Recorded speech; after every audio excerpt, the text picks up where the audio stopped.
You're listening to the BetterMan podcast, becoming life-giving men together. Hey there, everyone, and welcome to another episode of the BetterMan podcast. My name is Adam Tarnow. Today on the podcast, we've got my friend Brian Berman. Brian is one of the founders of an organization down in the Dominican Republic called Project Mañana. I invited him on the podcast for two reasons. Number one, he's using the old Authentic Manhood curriculum and some of the new BetterMan curriculum in very creative ways down there in the DR. So get this, they are currently using that content in 15 of the 21 prisons down in the Dominican, and the stories are amazing. I think you guys are going to be so encouraged to hear how God's word and what it says about how to become a man and how to be a man is transforming lives. It's transforming lives down there. And so I want you guys to hear those stories. Second of all, I wanted you to hear the story of how Robert and Brian met, because it's kind of a funny story of showing if you're just persistent, eventually somebody will return your emails and return your phone calls. So I think you're going to like that as well. I think you're going to be encouraged to hear what God is doing through Project Mañana. So enjoy my conversation with Brian Berman. Well, man, tell me a little bit about yourself. Where'd you grow up and how'd you get connected with Robert? How do you two know each other? Yeah. We met in prison. That's what I like to tell people. I believe you. I'm getting to know Robert. That is part of his past. Let me tell you, it's an incredible story. So I came to the Dominican. My story, I come from corporate America, business background, organizational development, executive leadership, marketing, public relations was kind of my background. And I went on a 1-week mission trip to the Dominican Republic, April 2007. The quick story is I basically, after 4 days of the 7-day trip, I decided I wasn't going to leave. Wow. So I came back, I resigned by August, and I was living in the same year, December 31st, 2007, Dominican Republic was my permanent home. Wow. So, and there's an incredible story there, but for sake of time. So were you married at the time? No, single. Okay. All right. That's how you could move that fast. Yeah. I was living the California dream. I was a young guy, executive level at Bank of America countrywide, and had a huge staff and big paycheck, couple houses, couple, motorcycle, couple girlfriends. The whole, what I thought was the American dream and what I wanted to achieve.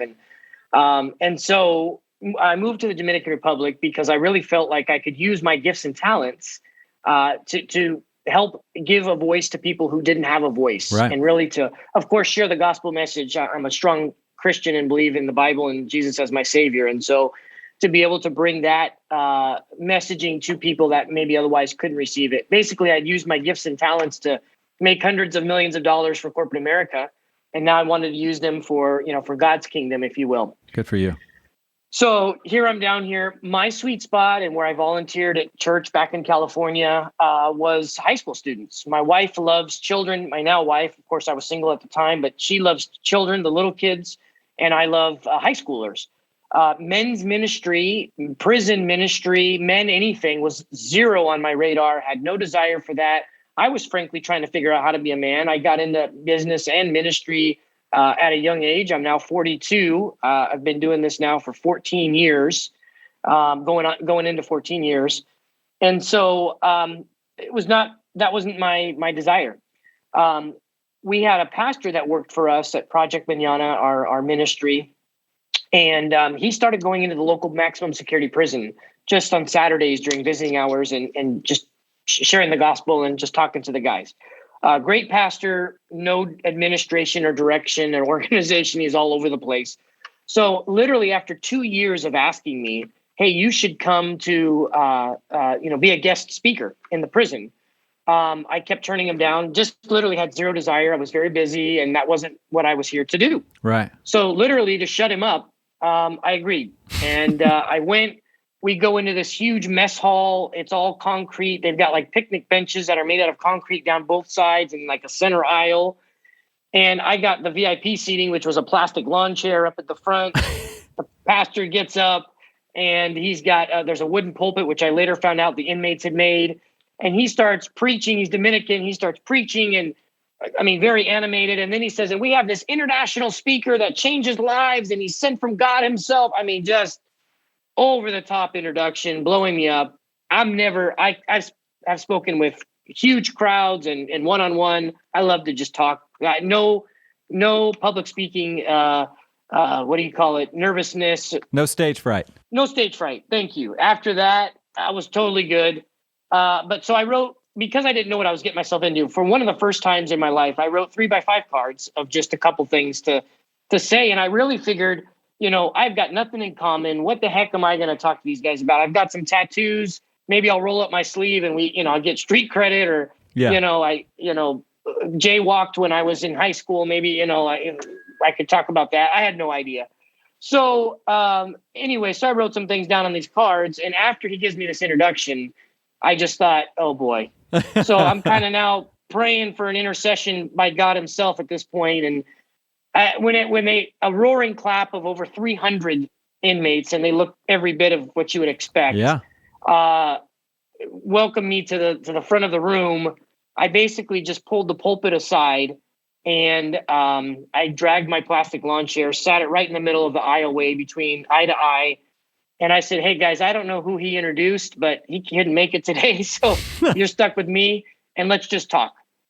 And I just started sharing my life story and whatnot. And so what I ended up realizing was a few things. Number one, that I saw 300 mirrors reflecting back at me.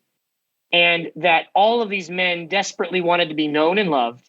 They desperately wanted to figure out what it meant. Now I can coin the term authentic man. Yep. They wanted to desperately know what that was, the same as I do and did. And I really resonated with that. I also really resonated that they're the same, that they've got hurts that have been caused to them. And of course, they've caused hurts to other people. And now we use the language of, they've been dragging a suitcase around that's been full with a bunch of stuff. But the reality is that I started really resonating with these guys. Yeah. And the other thing that I saw was these were a bunch of high school students that I love to work with in men's bodies. Yeah. And that was their mental maturity level, their mental state. And from that moment, my wife thinks I'm crazy most of the time, but that night I kind of cried myself to sleep and shared my experience with her. I realized this is an unreached people group. We have to do something here. And at that time, a missionary that worked for us at Project Mañana had gone back on furlough for a couple weeks to Chicago to his home church, and happened to be doing the Quest for Authentic Manhood class. Okay. So he did it while he was back in the States, loved it, bought the kit, brought it to the Dominican, and a few days later, by coincidence, says, hey man, check this thing out. What do you think about this? And the light went off. And I said, dude, this is the perfect thing. It's video based. It's dynamic. It's whatever. It's in Spanish. Little old school at the time, but nonetheless, it was the best that we could have had. And I said, let's do it. And so we eventually we coined and trademarked Institute for Authentic Manhood. Okay. And now Institute for Authentic Womanhood, because we're doing some women's stuff in the women's prisons, and basically started doing Robert's class. And so as we started just talking to friends of Project Mañana, somebody had actually said, hey, I've got Robert's email address. We had communicated for something else for their church years before or whatever.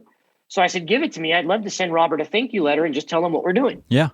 So I sent him an email, never heard back.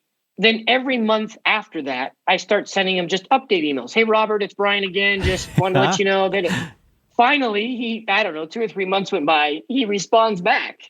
And, just very professional, great, sounds great. Thanks for sharing. It was like a one sentence, done. That was it. And so the next month I sent him again. Hey, Robert, it was great to hear back from you. Just want to give you a next update, and I just kept giving him more and more. And throughout this process, we're now going into 1 prison, 2 prisons, 3 prisons, 4 prisons, 5, 6, 8 prisons. It's growing like wildfire. We're hiring staff. We've trademarked the Institute. We've got certificates. We've got supervisors and an organizational chart. The Dominican authorities are begging us to do more. They want to get involved. They've certified. It's just blowing up. Wow. So one of the emails that he responds back, his typical thanks for the thing. I don't know if he forgot to take it off or what, but in his signature line was his cell phone number. And so, boy, he screwed up there, because now I've got his cell phone. So I called him. And I literally called him, and I was at the Children's Museum. I was with my son, my kids. And I said, Robert, listen, dude, this is Brian. Nice to meet you. Oh, Brian, how you doing? I said, I'm sure you're very busy. We don't know each other. I want to share, and I want to thank you. This program that you've created, literally by that point, it was several thousand people had gone through it. we were baptizing, 300 people in a blow-up pool in the middle of a maximum security prison. I mean, we're dealing with the highest level narco traffickers and drug dealers and murderers and rapists. I mean, Robert, you have no idea what your program has allowed us to do. And so I just started sharing. Well, then every month thereafter, I just started calling him. So now that was my check-in. So this went on for a year, a couple of years, year and a half, 2 years, whatever it was. And finally, I just said, Robert, I'm sure you're tired of hearing from me. You probably have no idea of what really is going on. You've got to come down. He made good on his promise, came down, did an amazing tour, loved it. I've got some pictures of him when he was down. And since then, now we're buddies. We stay in contact. And I have been so we brought Authentic Manhood to the Dominican, and now it's grown like wildfire. And I'm probably his biggest cheerleader in Project Mañana. And now with the BetterMan stuff, he contacted me back when and said, you got to check this stuff out. So I've been on the website. I've actually seen a couple of videos and, a few of the classes and stuff. And so here we are. That is amazing. That's a long answer.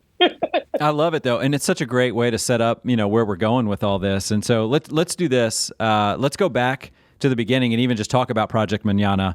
When I go out to your website, you got a great looking website. And I love that phrase right there on that homepage that talks about working together today for an eternal tomorrow. So how do you guys use that statement, and how does that inform all the ministry activities that you guys are involved in down there in the Dominican right now with Project Mañana? So just talk about that. Yeah. So one of the things that we realized when we wanted to create Project Mañana, and I say we, it was my wife and I, both from different paths. She is a Dominican national, grew up in a very humble upbringing, was a sponsored child herself, and has an incredible success story. And then my side, coming from corporate America and working very hard and from California. So when we created Project Mañana, I had realized, and she had realized by that point, that we didn't have all of the skill sets that would be necessary to create what we call strong families, holistic ministry, be able to really work with trauma children and their parents.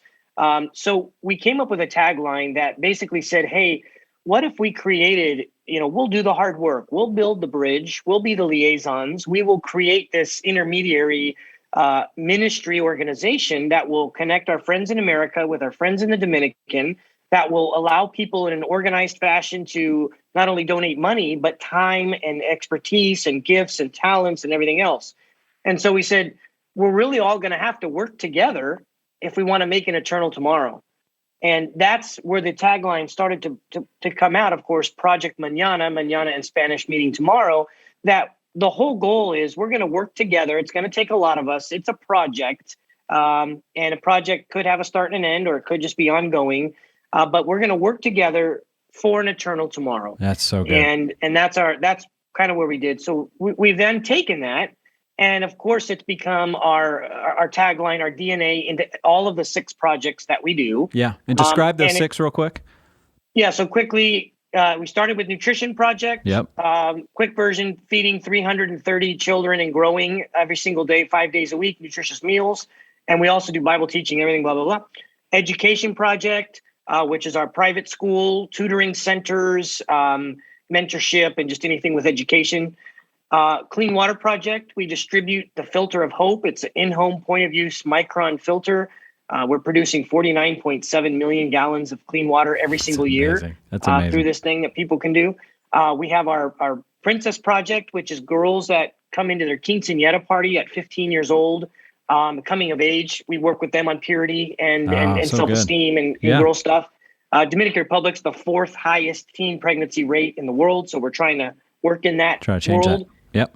The Prison Project, of course, working with men and women now, teaching them how to be authentic men and women and coming to know Christ through the process. And then our Timothy Project, which is the overarching, maybe I should have started with that, is why we do what we do. It's basically to share the gospel, to disciple, to, we have a church that we've planted through the Timothy Project. That's where we do our benevolence and different other things. But it's basically the root. And so working together in all those areas, you say, wow, that's quite a diverse menu or buffet. It is, but they all strategically fit into what we call holistic care, strong family partnership. And people say, well, how do inmates and prisoners and this authentic manhood stuff fit into the cute little kids and eating and all that? And we realized we were doing a great job with the kids. We were doing a great job usually with mom in the house or maybe somebody in the house that would take care of them. But the men were absent. And I know one of your questions was about, the manhood or just describing masculinity down there in that culture. Yeah. So you have a Latin-based culture, certainly here in the Dominican, which is hugely machisto, which is the man rules the roost, sits in his big armchair. He works and produces the money. The woman cooks, cleans, and provides for him. In the house, takes care of the kids, makes kids, and it's really there's a dichotomy that's very unequally yoked. Really, it's not a biblical model. And also, men, it's very prevalent and very common and almost accepted, even in what I would say Christian circles. Of men have their wife, or they've never even actually got married. They're just cohabitating, and they call that a marriage. And then they've got a girlfriend or kids here and kids there and kids sprinkled everywhere.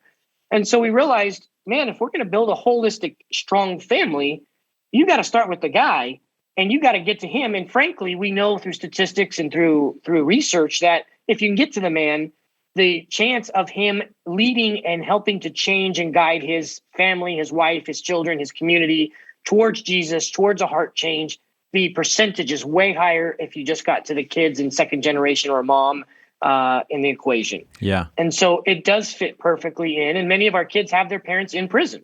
So we're dealing with them just behind bars. So it does fit in perfectly into that. Do you notice that the men that are in prison right now, are they any more open to the teaching from BetterMan and Authentic Manhood than those that are not in prison? Like, do you notice, is there a heart change with them based on the circumstances where they are, maybe a proverbial rock bottom, and so they're open for some of this teaching?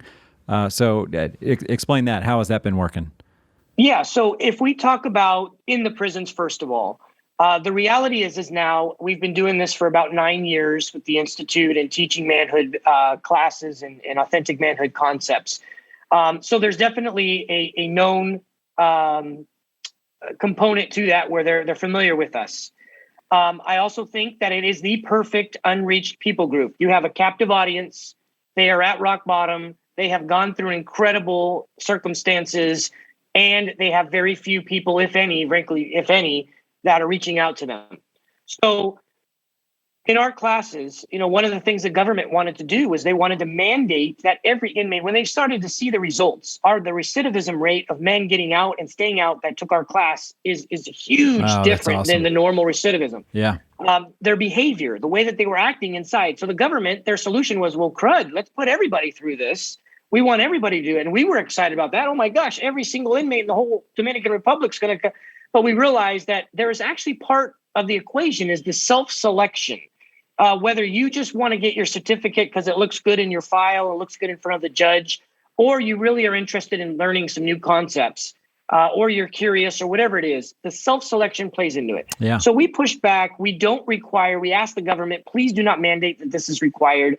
It created a backlog. It created a waiting list, and no one's happy with that. But that's just the reality. Yeah. So there is a huge appetite for these men. And as men have gone through the program and shared their stories and transformation with other men, it's created a curiosity, an appetite that is so beautiful. So that's one component. The other component, so now on the outside, so compared to men in society, what we have found is if we, for example, at the local church, hey, we're going to do, every Tuesday and Thursday night for an hour, we're going to get together and we're going to go through this BetterMan or Authentic Manhood program. The attendance is virtually zero, very, very low. We couldn't figure out why. Two things finally bubbled to the surface. The first one, I believe, is men typically work 6 days a week. Okay. A lot of it's manual and physical labor, so they're just exhausted. So to come to church for an hour even, it's an excuse, but it's the reality of it. I'm just tired. Yeah. Don't want to do it. Number two is to come to church, period. Why would I go to church where you're going to tell me all the things that I'm doing wrong? And so we quickly realized that if we pulled out the program and we did it maybe on a Saturday evening or even on a Sunday evening, and we did it at maybe the local community center or in someone's backyard or a non-church setting, and we presented it as, hey, this is bunch of guys getting together to meet with other guys. It's not a Bible study. It's not a Bible thing. It's not a Jesus thing. It's simply just guys learning how to become authentic men from each other. And of course, we go through it. And of course, Jesus and the Bible and everything else It's all over it. Naturally, comes out of it.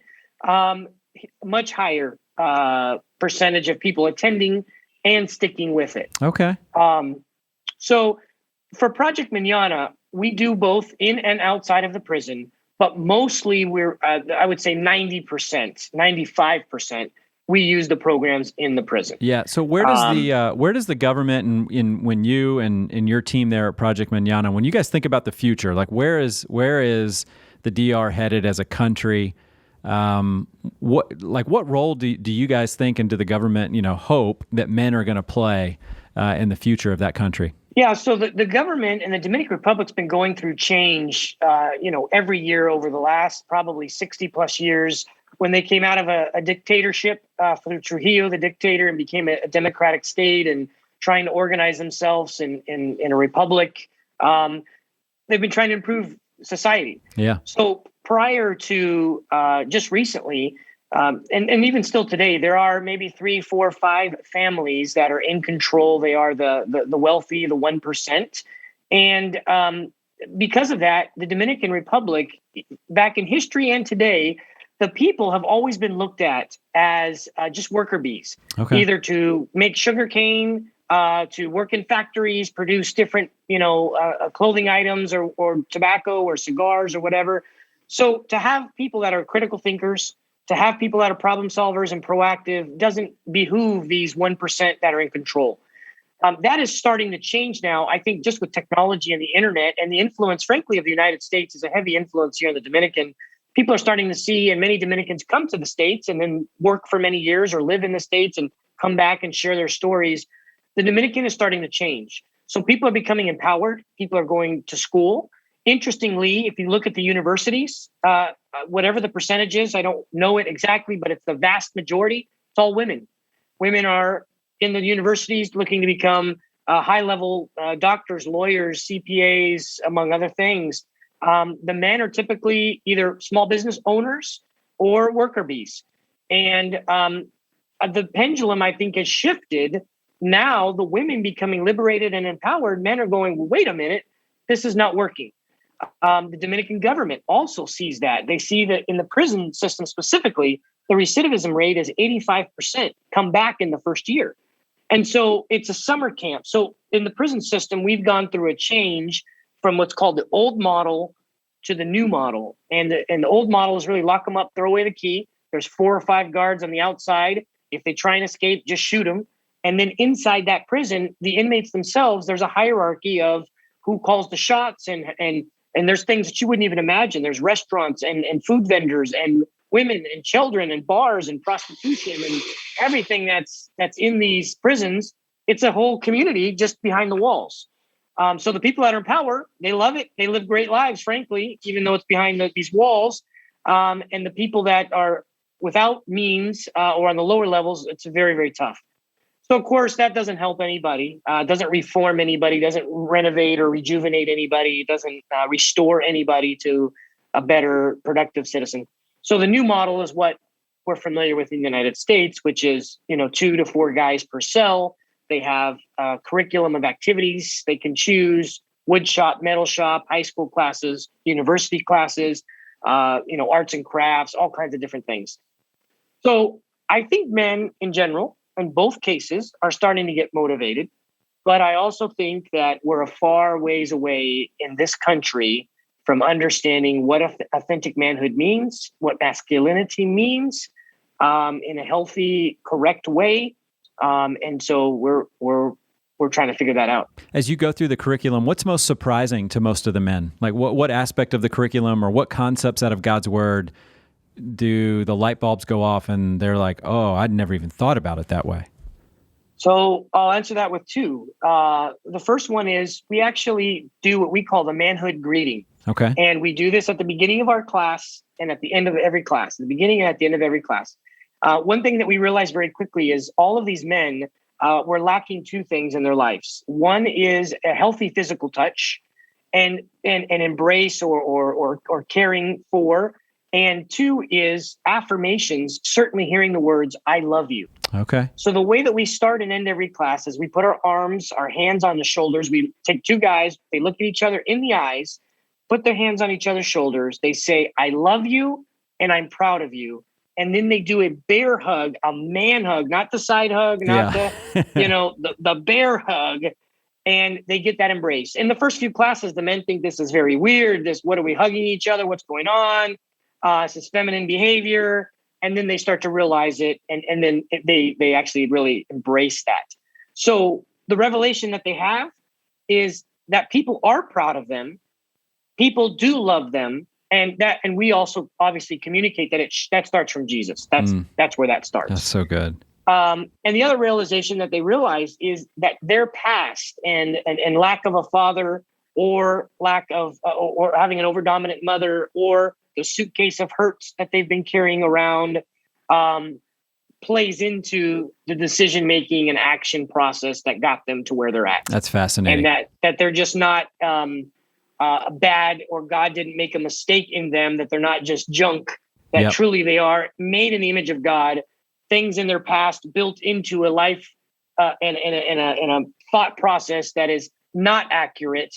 And they have been carrying that around as their persona for all these years. And now they can shed that and go, that's not who I am. I am not the person that, the crime that I committed does not define who I am. Yep. Which is just what's so fascinating about God's word, that it is true in all cultures across all times, right? It was true when it was written. It's true now. It's going to be true in 1,000 years.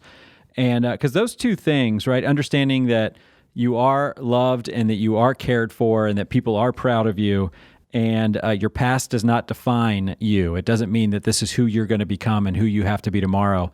I mean, you could be down in Houston, Texas, and we could be having the same conversation, and you could say, oh yeah, those are the two big things that men down here really impact them. And I'd go, yeah, that makes sense, because I mean, that's true here in the States as well, right? I mean, those are not two things that are just only happening down in the DR. I mean, those are true everywhere right now, and it's just amazing that you're seeing that and helping men connect those dots. Yeah, our staff, we have supervisors that are what you would call chaplains. We call them supervisors. Some of them are American. Most of them are Dominican nationals. They're the ones that go into the prisons that are teaching these. They're watching the videos and doing the workbooks literally over and over and over again. Many of us have taken the program 2, 3, 4, 20 times. And the reality is we realized men are men. We have different cultural things, but the root programming of us, we're men. And we struggle for the same things and we desire the same things. That's really good. Okay, so today's your 11-year anniversary, right, of Project Mañana when we are recording this. So I appreciate you giving us time here on your anniversary. So let's do this. Let's fast forward another 11 years, right? Let's look forward to your 22nd anniversary. What gives you the most hope as you look forward to the future, not just with what you all are doing, but with what's happening, just what God's doing down there in the Dominican, and then obviously what's going on as well with your organization? Yeah, it's incredible. My prayer every day is, dear God, please don't let me screw this up. I'm so honored to be able to serve with Project Mañana, and what it's become over these 11 years is so beyond me. I'm even in awe, even though I've been every step of the way. And so we're just so thankful. And the amount of people that have come around to grow our staff to 53 people. Wow. And working, in 15 maximum security prisons and in 2 communities with our community development efforts. I mean, it's awesome. And I thank God for that. So we couldn't have gotten to where we're at without many people involved, which is the whole plan. Yep. And I look to the future. I'm very excited. So the coolest thing now, which I'm really enjoying watching more with my wife as well, since we were the first 2, is the kids that were in our program that started at 10 years old, 11, 12, they're now becoming young adults. And we've actually hired back. Some of these young adults now are teaching in our school as teachers, as assistants, as PE coaches. And so we're starting to see the first fruits. I'm sure there was fruits along the way. I mean, there were, but we're starting to see these kids now that are young adults that are now contributing back. They have Christian values. They have self-esteem. They have great community desire to serve other people. And now they're giving back. They're paying it forward. And that was the whole plan. So that in itself is a mind blower. The other thing is the inmates themselves. These inmates, quite a few of them have gotten out that have gone through our program. And to have these inmates now get out and are staying out, a lot of times when people fill out a job application and they check the box that says, have you committed a felony? That application goes to the bottom of the list or maybe in the trash can. We actually look for that. And we're hiring back some of these inmates that we've seen true transformation in and have really over the years proven themselves and shown the great example of leadership and godliness. We're hiring them back as chaplains and supervisors and sending them back into the prison to teach their communities. So as we look to the next 11 years and beyond, the idea of the movement of many people from the United States, from the Dominican, reinvesting, this just happens to be through Project Mañana, but frankly, take away our logo and our title and our ministry. This is God's kingdom, what we're talking about. Yep. More and more people are coming to the harvest, to start to work the fields and to share. We fully plan, we're in 15 prisons out of the 21 prisons that are here in the Dominican Republic. So we want to get into the rest of them. Matter of fact, we want to get into 4 more, hopefully next year, Lord willing, funding and resource willing.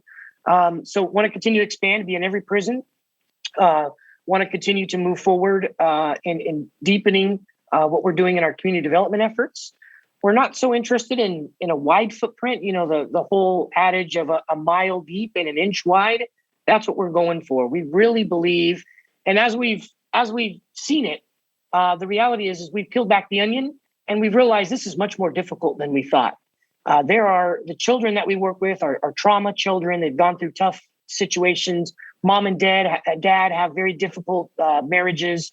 The inmates, the men, just everybody. It's much more complex. So we've hired 2 psychologists on staff. Frankly, we should hire another 200 probably to work. So rather than just putting a wide net out, we want to focus on a core couple communities, couple groups of people, and then launch them out. And I believe the ripple effect will take effect in that. All right. That's fantastic. What a great answer. So how can people find out about you if they want to learn more about Project Mañana and what you guys are doing down there? Man, we're all over the digital space. ProjectMañana.org is our website. Okay. We're on Facebook, Instagram, Twitter, and YouTube at Project Mañana. So we would love for people to connect with us, and we love to hear from people. All right. I love it. All right. So we typically do this with a lot of our guests. I'll just throw out some random rapid-fire questions that have nothing to do with the content we just talked about, okay? This is just for people to get to know you a little bit. And you have a unique spot being down there in another country. So, all right, you've been down there 14 years yourself, you said? Going on 14, yeah. Okay, so what is one thing about the States that you don't miss? And let's keep it, not political stuff, right? So just like silly things like I don't miss, stoplights or not that they don't have stoplights down there, but, traffic or something like that. What do you not miss about America? What I not miss about America is political correctness, being able to just talk with whoever you want. There you go. So here in the Dominican, imagine this, in the bank, you're waiting in line to get to the bank teller. Yeah. Everybody's having a conversation. You're talking with the guy in front of you. You're talking with the guy in back of you, and we're all just having a great time. I think if you tried to do that in a supermarket or a bank or somewhere in the United States, people may look at you like you're a little bit off. So I don't miss being able to connect with people. That's good. I like that. Yeah. Okay. So the food down there, the food item that you have absolutely fallen in love with. Oh, mondongo. What is that? Mondongo is a stew-like dish that is made from stomach. You can also make it with intestines, but I prefer the stomach. It is delicious. I know it's one of those ones that say, what? But it's absolutely delicious. All right. Is the coffee? Is it better down there? Would you say? 100%. Dominican has fantastic coffee, but for those that know me, they bring me actually for my K-cup machine Folgers because I do miss the cafe style Folgers junk coffee from time to time. Oh my goodness! There's got to be a listener out there right now that is driving on their way to Costco. Just pick him up a massive thing of Folgers. You can go to projectmañana.org, get his email address or get his address and ship it to him. That'll bless him. That is awesome. Funny. Okay, so are the cigars better? Cigars are amazing. So Dominican Republic is the number one producer in the world. They produce 80+% of the world's cigars. Wow. Most of those are exported, so we don't get a lot of the good stuff here. Okay. But we have almost all the most well-known factories are here. Okay. Is what I know about the Dominican, being a huge baseball fan, that is where the elite baseball players are coming from right now. Now, when you think about the rest of the world in sports, soccer or football is much bigger. So what's really happening there on the streets? Is it baseball or is it football? So baseball is our national language. It's our national religion. It's our national pastime. That's what we do here in the Dominican Republic. Kids start playing baseball from the time they can swing a broomstick or a bat. They actually start by playing a game called batilla, which is literally taking a broomstick and the blue top off of a 5-gallon water jug, right? I've seen it. Yeah. I saw this on YouTube. It was fascinating. Such great hand-eye coordination. They flip that thing like it's a Frisbee, and it's maybe an inch wide, and they hit it with this bat or the broomstick that's very small. And so by the time they graduate to a ball and a bat, that's like easy. That's why some of these players are so great. But you see them playing this all over in the streets, and it also takes up less space. So if you don't have access to a baseball field, but Dominicans love baseball. And if you ask any young man, any boy, what do you want to be when you grow up? 99% chances you're going to get a professional baseball player. Who's the national hero though in baseball? Who gets talked about the most? Oh, we got Manny Ramirez. Okay. We've got Tony Pena. We've got several guys. The list is really staggering. It really is. Yeah. I always want, like if you go to Germany and ask them who's their favorite basketball player, they're going to say Dirk, right? That's just because they didn't have, or he was one of the most popular German basketball players here in the States. With the Dominican and Major League Baseball, it's like, well, which one? I mean, what position? I can name a few at each position. Yeah, I think, and maybe if we had to pick the number one, Big Papi, David Ortiz would probably rise to the top. He's pretty popular. Yeah, pretty Big good Papi too. was fun. He is great. Yeah. He is great. All right, and you were going to say about soccer? Yeah, so soccer, it's more and more it's starting to be played. It's not a street game. It's actually the elite. People play it at country clubs and some of the upper class circles. So it's becoming more and more popular, but it's certainly not. It's not prevalent here in the Dominican. Yeah, well, that's good. All right, Brian, this has been fascinating, friend. It was great to meet you and great to hear your story and everything that you've got going on down there. Amazing to see just how, just a little bit of teaching on what it means to be a man. It is so relevant here in the States. And just to hear how relevant it is down there and how you guys are using that to transform the culture is really encouraging. So keep it up, my friend. Keep it up. Well, thanks, Adam. And this has just been great. Thanks for listening and for having me on today. I said it during my conversation with Brian, and I'll say it again today. One of my favorite things about God's Word is that it's timeless and it's applicable to any and every culture. And so if you were listening to Brian's story and you realize that you too want to know that you're loved and that you are not defined by your past, then I have some really good news. You don't have to make your way down to the Dominican Republic, although you can go down there and visit Project Mañana. I think Brian and his team would love to have you down there. But you don't have to go down there to find this experience. You don't have to find your way into one of the prisons down there to have an experience like this. You can do this here in the States. You can be a part of BetterMan.